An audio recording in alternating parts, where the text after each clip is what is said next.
ഈ ഭരണത്തിന് എതിരെയുള്ള ഒരു വികാരം തന്നെ ജനങ്ങൾ പ്രകടിപ്പിക്കും എന്ന ഉത്തമ വിശ്വാസമുണ്ട്.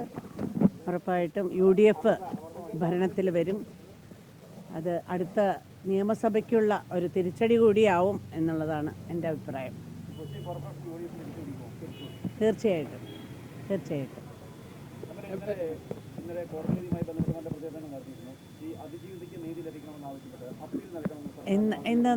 ഇന്നലെ ഞാൻ നന്നായി പ്രതികരിച്ച് കഴിഞ്ഞു അതിനെക്കുറിച്ച്.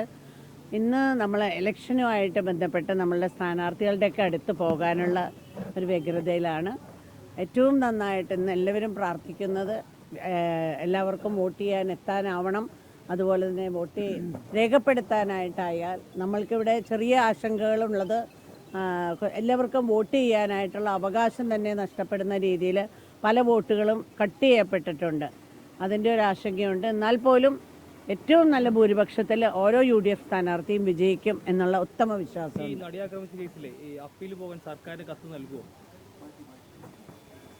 അത് ഞാൻ ആലോചിച്ചിട്ടേ ഉള്ളൂ. അതിൻ്റെ വിധി എനിക്ക് 200-ലധികം പേജുണ്ടെന്ന് പറഞ്ഞു. അത് മുഴുവൻ കാണാൻ കഴിഞ്ഞിട്ടില്ല. അതുകൊണ്ട് ആ വിധി എനിക്കൊന്ന് വായിക്കേണ്ടതുണ്ട്. എന്നിരുന്നാലും ഒരു ആദ്യത്തെ ഒരു ബ്രേക്കിംഗ് ന്യൂസ് വന്നതിൻ്റെ അടിസ്ഥാനത്തിൽ പറയുകയാണെങ്കിൽ ഞാൻ പൂർണ്ണമായിട്ട് തൃപ്തയല്ല.